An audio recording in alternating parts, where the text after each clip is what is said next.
کہ یہ دنیا معاف نہیں کرتی، یہ دنیا جرموں کو یاد رکھتی ہے۔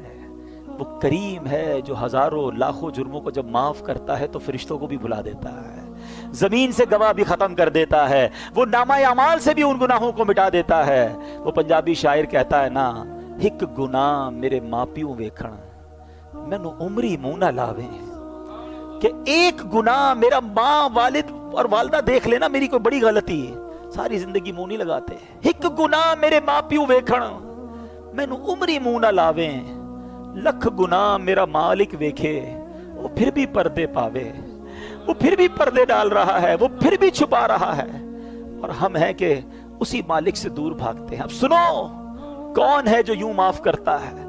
کون ہے جو ایسے کرم نوازی فرماتا ہے؟ اللہ قرآن میں کیا وعدہ فرما رہا ہے، اس کی رحمت سنو، ذرا قرآن کی آیت کا ترجمہ تو سنو۔ بار بار یہی تو عرض کرتے ہیں، قرآن سمجھو تو صحیح، اس کی برکت تو جانو۔ کتنا شاندار اعلان ہے میرے رب کی طرف سے۔ اللہ قرآن میں فرما رہا ہے، مگر جو توبہ کرے اور ایمان لائے اور اچھا کام کرے تو ایسوں کی برائیوں کو اللہ بھلائیوں سے بدل دے گا، اور اللہ بخشنے والا مہربان ہے۔ وَكَانَ اللَّهُ غَفُورًا رَحِيمًا، اللہ خود فرما رہا ہے میرے بندو، اللہ بخشنے والا مہربان ہے، تو بس توبہ کر لو، اچھے عمل کرنا، اب گناہ نہ کرنا، اللہ تمہارے گناہوں کو نیکیوں میں بدل دے گا۔ اللہ کے حبیب علیہ الصلوۃ والسلام کی بڑی پیاری حدیث ہے، التائب من الذنب کمن لا ذنب لہ، گناہوں سے توبہ کرنے والا ایسا ہے جیسا اس نے گناہ کیا ہی نہیں ہے۔ مجھے دنیا کا کوئی بادشاہ بتا دو، مجھے دنیا کی کوئی عدالت بتا دو جو تمہارے جرم معاف تو کر دے مگر ریکارڈ ڈیلیٹ کر دے، کہیں نہیں ہوتا ایسا، یہ فقط رحمت والے رب کے دربار میں ہوتا ہے۔ ارے دنیا میں کسی کے بارگاہ میں جا کر آپ اقبال جرم کریں، سزا سنائی جاتی ہے کہ اس نے کمٹ کر لیا ہے اپنا جرم۔ اللہ کی رحمت دیکھو، سر جھکاؤ اور مانو اس کی بارگاہ میں، اللہ مجرم ہوں، مالک گناہ کیے ہیں، بہت خطائیں کی ہیں۔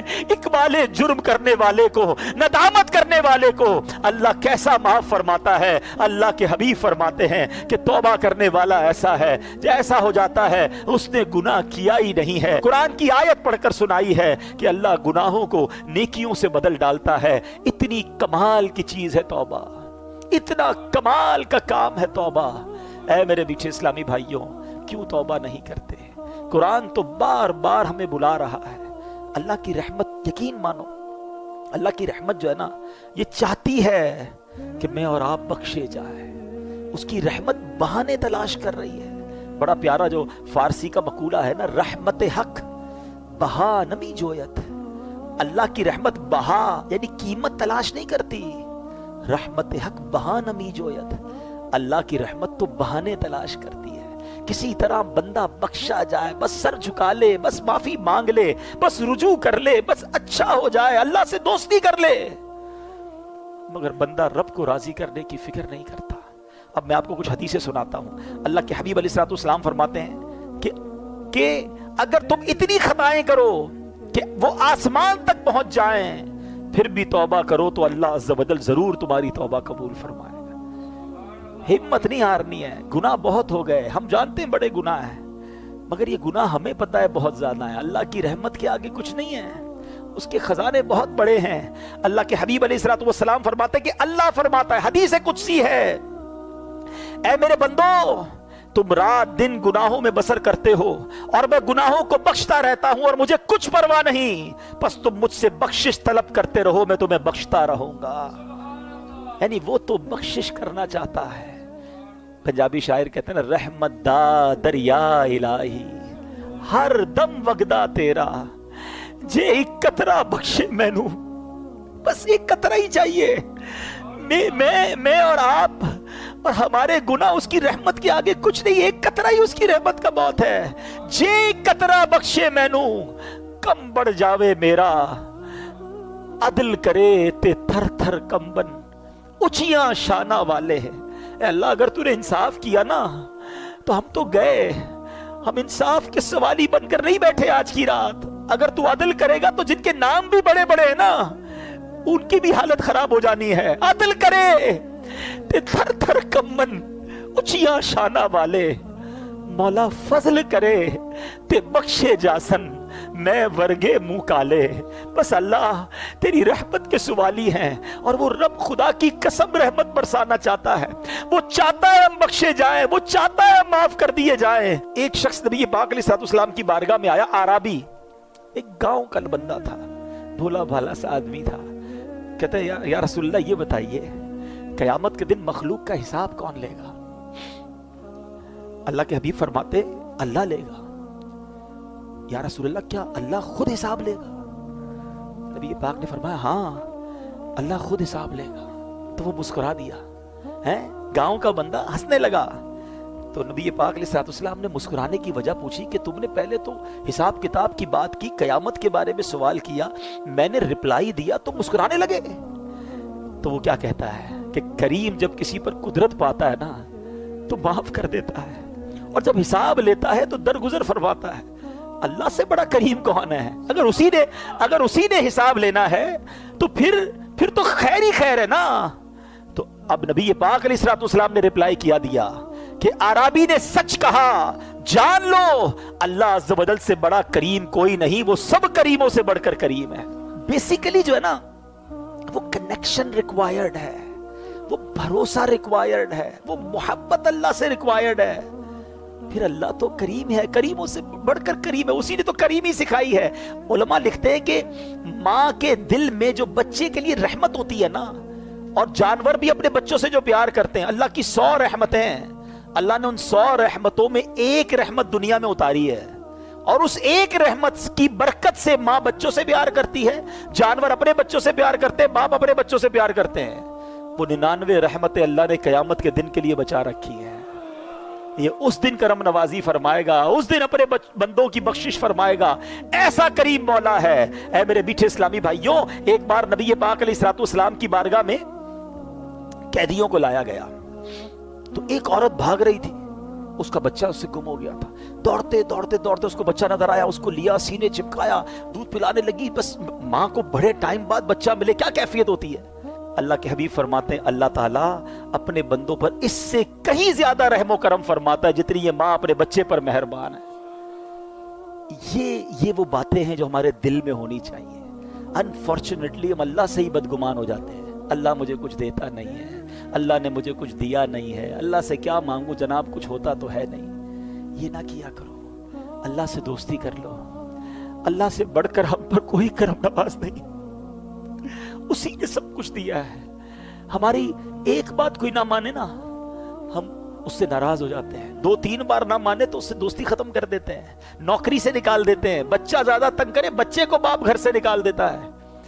ہم میں سے کوئی 30 سال کا بیٹھا ہے، کوئی 40 سال کا، کوئی 50 سال کا، کبھی سوچنا ہم نے اللہ کی اب تک کتنی نبھانی ہے، کتنی نافرمانیاں کی ہیں؟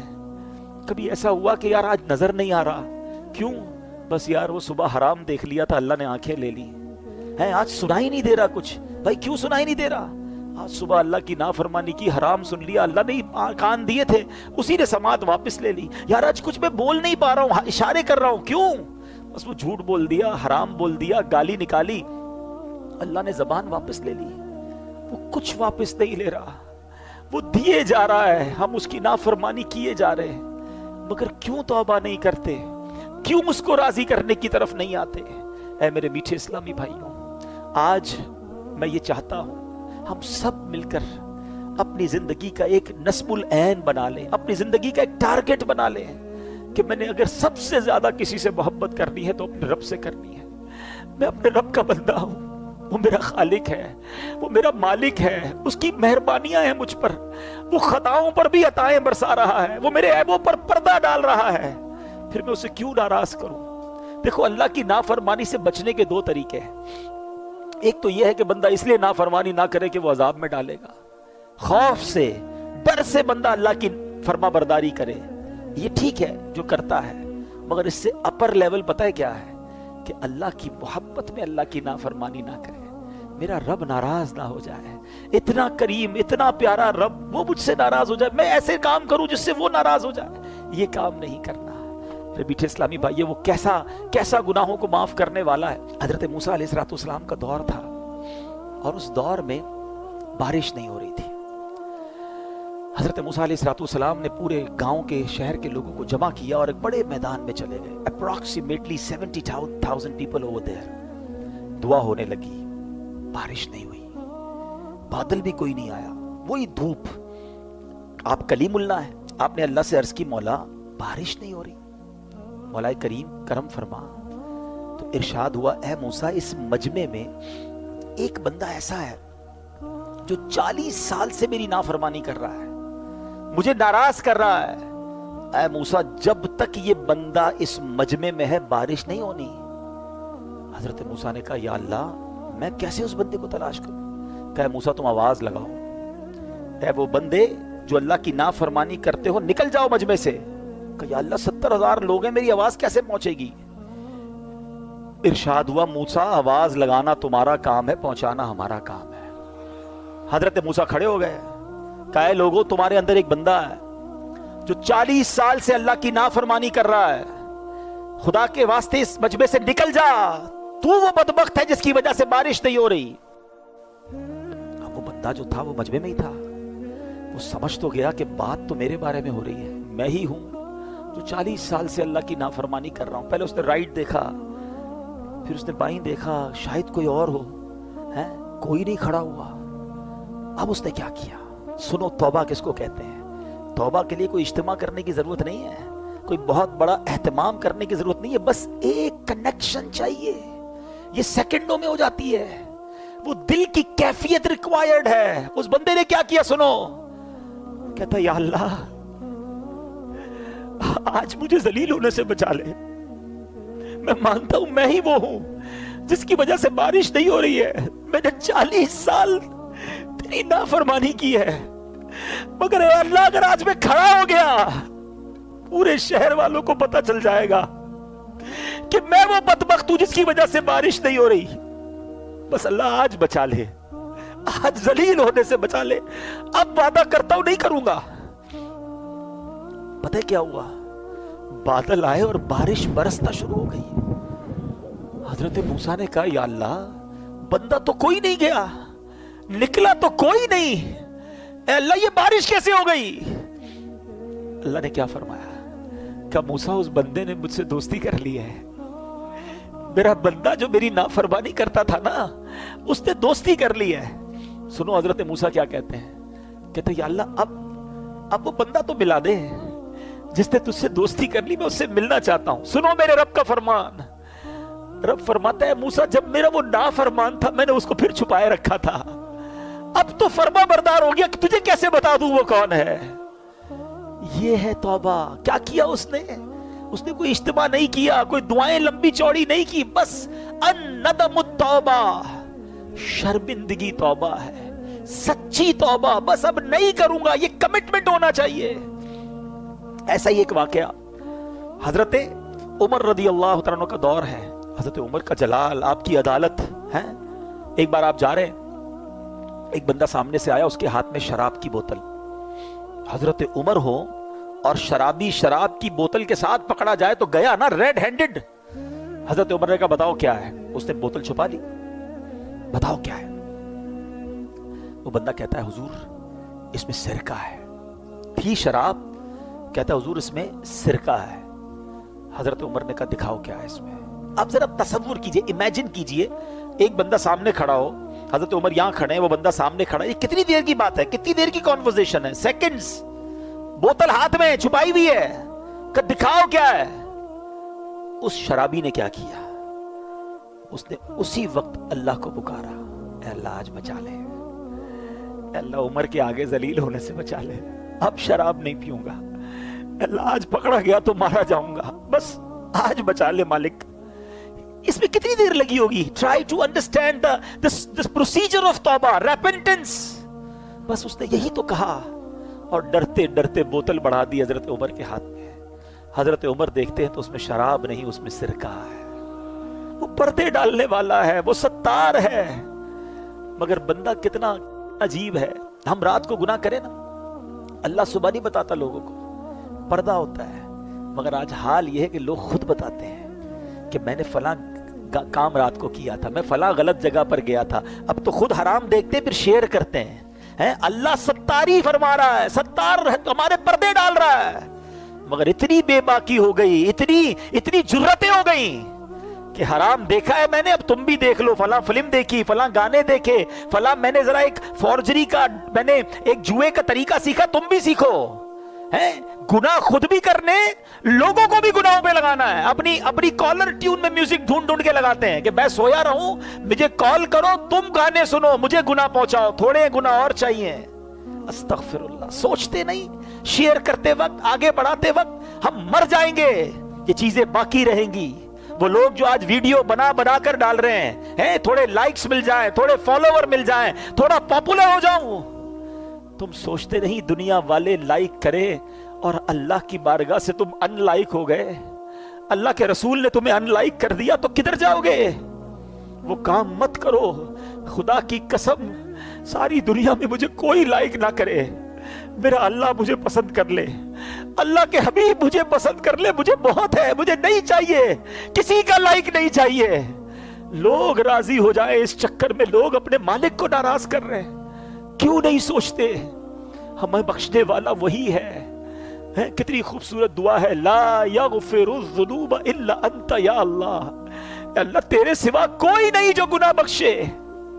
مگر لوگوں کو راضی کرنے کے لیے رب کو ناراض کیا جا رہا ہے. آج سچی توبہ کرنی ہے. اصل میں توبہ جو ہے نا, پہلے توبہ کی تعریف سمجھ لیں. What is the meaning of توبہ, ایکچوئل اس کی شرائط کیا ہے؟ 3 شرطیں ہیں. پچھلے گناہ پر نادم ہونا, شرم آنی چاہیے, گلٹ فیل کرے کہ واقعی مجھ سے مسٹیک ہوئی ہے.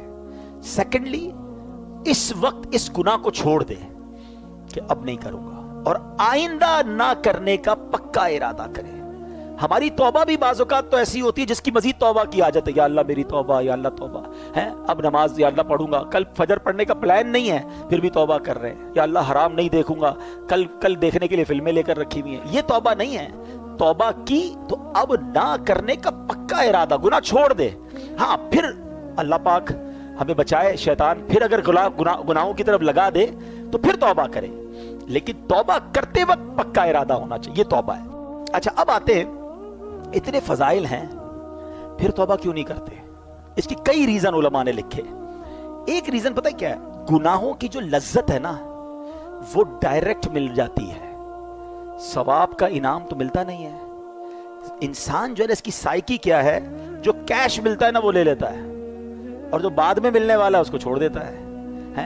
لیکن اب اگر دنیا کی لاجک کے ذریعے میں آپ کو سمجھاؤں کہ اگر آپ کو ڈاکٹر کہتا ہے کہ آپ کا شوگر لیول بڑھ رہا ہے, کولیسٹرول لیول بڑھ رہا ہے, آپ چکنا مت کھائیے گا ورنہ ہارٹ اٹیک ہو سکتا ہے. ہم حلال کھانوں سے رک جاتے ہیں. پراٹھا کھانا حلال ہے نا, چیز کھانا حلال ہے نا, رک جاتے ہیں. کیوں؟ ڈاکٹر کہہ رہا ہے زیادہ کھاؤں گا تو وین بند ہو جائے گی, ہارٹ اٹیک ہو جائے گا. آج تمہیں ڈاکٹر کہہ رہا ہے کہ ہارٹ اٹیک ہو سکتا ہے, تم نے حلال چھوڑ دیا. اللہ کے نبی سچے وعدے فرما رہے ہیں کہ حرام دیکھو گے تو آنکھوں میں عذاب دیا جائے گا, حرام سنو گے تو کانوں میں جہنم کے کیل ٹھوکے جائیں گے, جھوٹ بولنے والے کے گل پھڑے کھینچے جائیں گے قیامت کے دن, اور اس کی شکل بگاڑ دی جائے گی. سود کھانے والے کو یہ عذاب ہوگا, ماں باپ کو ستانے والے کو یہ عذاب ہوگا. یہ حدیث قرآن میں باتیں بھری پڑی ہیں, اس پر یہ یقین نہیں ہے. ڈاکٹر کے کہنے پر حلال چھوڑ دیا, اللہ کے حبیب کے کہنے پر حرام چھوڑنے کے لیے تیار نہیں. یہ سچے وعدے ہیں, یہ عذاب ہوں گے اگر نہیں مانو گے تو اس بات کو انڈرسٹینڈ کرنا چاہیے. دوسری توبہ میں ایک پرابلم کیا ہوتی ہے کہ بندہ کہتا ابھی تو بڑی زندگی پڑی ہے, مولانا صاحب کی باتیں بہت اچھی ہیں, مگر بس 50-55 سال کا ہو جاؤں اس کے بعد اللہ اللہ ہی کرنا ہے. ابھی تو نوجوان ہوں, ابھی تو مزے کر لوں, پھر اس کے بعد یہ خود بھی تو 50 سال کے ہونے کے بعد ہی ایسی باتیں کر رہے ہیں نا, تو میں بھی ہوں گا تو کر لوں گا, اللہ اللہ ہی کروں گا, داڑھی بھی رکھ لوں گا, امامہ بھی پہن لوں گا. یہ بھی شیطان کا بہت بڑا وار ہے. کوئی ہے ایسا اتنے سارے پڑھے لکھے لوگوں میں کہ اس بات کی گارنٹی ہو کہ اگلے رمضان تک ہم زندہ رہیں گے؟ ہے بھائی, کوئی ہاتھ اٹھائے؟ نہیں ہے. اچھا, رمضان تو چھوڑو, عید تک زندہ رہنے کی کسی کے پاس گارنٹی ہے کوئی ایک؟ اچھا نہیں ہے, چلو عید کو بھی چھوڑ دیتے ہیں. ابھی میں اور آپ مسجد سے زندہ باہر نکلیں گے, اس کی گارنٹی ہے؟ آگاہ اپنی موت سے کوئی بشر نہیں, سامان 100 برس کا ہے, پل کی خبر نہیں. جب پل کی خبر نہیں ہے تو توبہ میں ڈیلے کیوں کر رہے ہو؟ ہم کیسے گارنٹی لے سکتے ہیں کہ ہم بوڑھے ہو کر ہی بنیں گے؟ دیکھیں دنیا میں ہم ایک سیکوینس سے آئے ہیں، پہلے میرے دادا آئے تھے، پھر والد آئے، پھر میں آیا، پھر میرے بچے، پھر میرے پوتے، ایسا ہی ہے نا؟ جاننے کی سیکوینس یہ نہیں ہے، ضروری نہیں ہے یہ سیکوینس ہو، دادا موجود ہوتا ہے پوتا چلا جاتا ہے۔ جانے میں ہم سب کو کچھ نہیں پتا کہ ہماری کب باری آئے گی، تو توبہ فوراً کرنی ہے، گناہ ہو گیا پھر توبہ کرنی ہے۔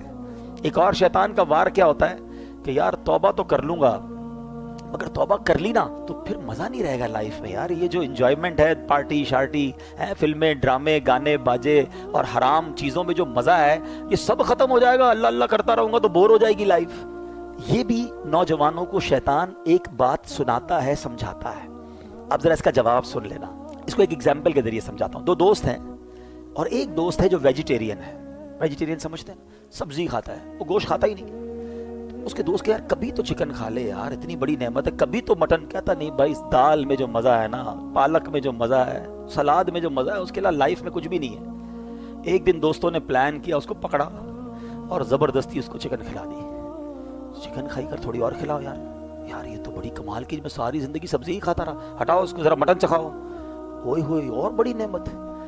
اب اس کو پتا چلا کہ بہترین کھانے تو یہ تھے، میں ساری زندگی ویجیٹیرین بنا رہا۔ ایگزامپل کے لیے سمجھائی ہے، اب ذرا تسلی سے سمجھنا۔ جس کو اصل میں فلموں، ڈراموں، گانوں باجوں، شراب کی محفلیں، جوئے کی محفلیں اور رنگ و سرور اور جس کو حرام محفلیں کہیں، اس کا لطف ہے نا، اس کو لگتا ہے مزہ اسی میں ہے، اس کو پتہ ہی نہیں کہ نعت خوانی کا لطف کیا ہے۔ اس نے کبھی یاد رسول میں آنسو بہائے ہی نہیں ہیں، اس کو بے پردہ اور بے حیا عورتوں میں بڑا لطف آتا ہے، اس کو یہ نہیں پتا کہ عشق رسول میں جب رات گزرتی ہے، یاد نبی میں روتے روتے کیسی گزری رات نہ پوچھو، تہجد پڑھنے کا لطف کیا ہے، وضو کر کے کیسا ریلیکس فیل کرتے ہیں، نماز پڑھ کے نکلتے ہیں تو کیسا برڈن ریلیز ہوتا ہے۔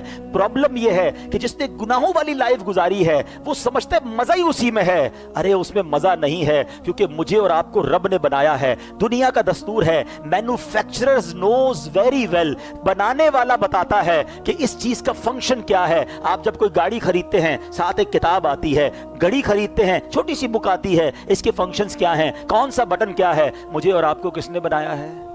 کس نے بنایا ہے؟ کون بتائے گا سکون کہاں ہے؟ اللہ ہی بتائے گا نا۔ اللہ نے بنایا، وہ خالق ہے، سکون کدھر ہے وہ بتائے گا، مزہ کدھر ہے وہ بتائے گا۔ اس نے اپنے کلام میں بتا دیا، الا بذکر اللہ تطمئن القلوب، بے شک اللہ کے ذکر میں دلوں کا چین ہے۔ چین یہی ہے، بھاگتے رہو جدھر بھی جاؤ لیکن چین سے دور رہو گے۔ اب ملتا کیوں نہیں ہے؟ Last point. مولانا صاحب بات تو بڑی اچھی کی، میں تو آتا ہوں مسجد میں دل ہی نہیں لگتا، نیند آنے لگتی ہے، بیان سنتا ہوں تو نیند آتی ہے، 3 گھنٹے کی فلم میں آنکھ بند نہیں ہوتی ہے، نیند آتی تو اڑ جاتی ہے، اللہ اللہ کرتا ہوں، قرآن پڑھتا ہوں، آدھا رکوع پڑھتا ہوں تو آنکھ بند ہو جاتی ہے۔ آپ کہتے ہیں چین اس میں ہے، سکون اس میں ہے، مجھے تو سکون نہیں ملتا، میں تو مسجد میں آتا ہوں تو بے قرار ہو جاتا ہوں۔ ہاں اب اس کا جواب لے جاؤ، پھر بات کو کمپلیٹ کرتے ہیں۔ 2 باتیں روایتوں کا مضمون ہے۔ مومن مسجد میں ایسا ہے جیسا مچھلی پانی کے اندر ہے، اور مسجد کے باہر ایسا ہے جیسا fish out of the water. باہر جائے تو بے قرار ہو جاتی ہے نا مچھلی پانی سے، پھر پانی میں جانے کا دل چاہتا ہے۔ تو مومن کی تعریف تو یہ بتائی گئی۔ ہمارا حال برا ہے، ہم تو مسجد میں آتے ایسا لگتا ہے fish out of the water ہے۔ یار اعلان تو ہوا تھا 1:15 بجے بیان ختم ہوگا، ابھی تک تو ختم نہیں کیا، ہو سکتا ہے کوئی سوچ رہا ہو۔ امام صاحب 2 منٹ لیٹ ہو جائیں تو ٹینشن شروع ہو جاتی ہے، باہر جا کے آدھا گھنٹہ بحث کر لیں گے، امام صاحب نے 2 منٹ لیٹ کیوں آئے، وہ امام صاحب کی خیر نہیں، اللہ کے گھر میں 2 منٹ بیٹھے تھے تو میں ٹینشن شروع ہو گئی۔ تو اس میں پرابلم مسجد کا نہیں ہے، اس میں پرابلم ہمارا ہے۔ اس کا مطلب there is something bad in my heart۔ مجھے کیوں مسجد میں چین نہیں آ رہا؟ نبی پاک فرما رہے چین، اور لوگوں کو آتا ہے، جس کو نہیں آتا وہ یہ نہ سمجھے کسی کو نہیں آتا، یقین کرے الحمدللہ۔ اس وقت پوچھو کئی دل ایسے ہوں گے جن کا دل نہیں چاہ رہا کہیں اور جانے کا، خدا کی قسم جو اس وقت سکینہ دل پر نازل ہو رہا ہے کہ کتنا لطف آ رہا ہے، کتنی رحمت محسوس ہو رہی ہے، میں کہاں بیٹھا ہوں، میرے رب کے گھر میں بیٹھا ہوں، میرے اللہ کا ذکر کر رہا ہوں۔ اس سے اچھی زندگی کا مقصد کیا ہے؟ اگر ابھی موت آتی ہے تو اس سے اچھی موت کیا ہے؟ یہ کیفیت بنتی ہے لوگوں کی جن کو سکون آتا ہے۔ تو جس کو نہیں آتا وہ اپنا پرابلم چیک کرے کہ there is something wrong in my heart۔ بالکل یہی مسئلہ ہے کہ اللہ نے قرآن میں فرمایا، لا ریب کتاب ہے نا، قرآن میں تو شک نہیں ہے، اللہ نے فرمایا اللہ کے ذکر میں دلوں کا چین ہے، مجھے کیوں نہیں مزہ آتا؟ اس کا مطلب میرے دل میں پرابلم ہے۔ اب اس کو دنیاوی مثال سے سمجھا دیتا ہوں۔ جب آپ کو بخار ہوتا ہے، کھانا اچھا لگتا ہے؟ نہیں، کھانا بھی اچھا نہیں لگتا، پینا بھی اچھا، بچے بھی اچھے نہیں لگتے، بندہ بولتا ہے یار مجھے کچھ اچھا نہیں لگ رہا بھائی، لیکن کھانا نہیں چھوڑتے آپ، کیونکہ یو نو ویری ویل یہ 5-6 دن کا مسئلہ ہے، کھانا تو پڑے گا نا، تھوڑے دنوں بعد بخار ختم ہوگا تو ٹیسٹ آنا بھی شروع ہو جائے گا۔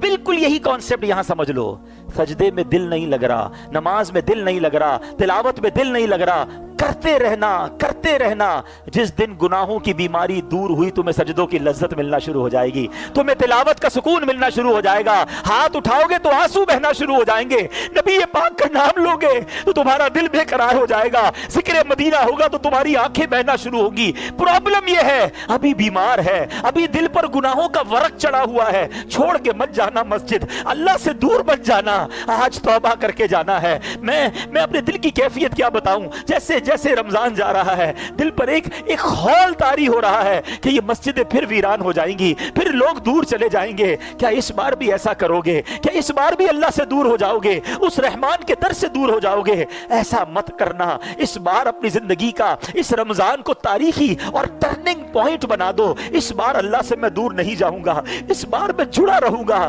ارے مجھے بتاؤ تو صحیح، اللہ نے روزے کیوں فرض کیے؟ میں بات آج شروع سے قرآن کی کر رہا ہوں، میں آپ کو قرآن کے ذریعے میسج دینے کی کوشش کر رہا ہوں، اور اس بات کو بھی ریپیٹ کرتا جاتا ہوں کہ قرآن پڑھا کریں، سمجھا کریں، سب کچھ موجود ہے قرآن پہ۔ اللہ نے فرمایا what is the reason of روزہ، یا ایھا الذین آمنوا کتب علیکم الصیام، اے ایمان والو تم پر روزے فرض کیے، کما کتب علی الذین من قبلکم، جیسا کہ پچھلے لوگوں پر فرض کیے گئے۔ what is the reason؟ because لعلکم تتقون، اے ایمان والو تاکہ تم تقوی حاصل کرو۔ ارے یہ روزے تو تقوی دینے آئے تھے، اللہ کے قریب کرنے آئے تھے۔ اچھا ڈیلیبریٹلی یا ڈیلیبریٹلی ہم اللہ پر کتنا مضبوط بھروسہ کر رہے ہیں، افطار سے پہلے کوئی کھانا نہیں کھا رہا، چھپ کے کوئی پانی نہیں پی رہا، کیوں نہیں پی رہا؟ کون دیکھ رہا ہے؟ کوئی نہیں دیکھ رہا، کون دیکھ رہا ہے؟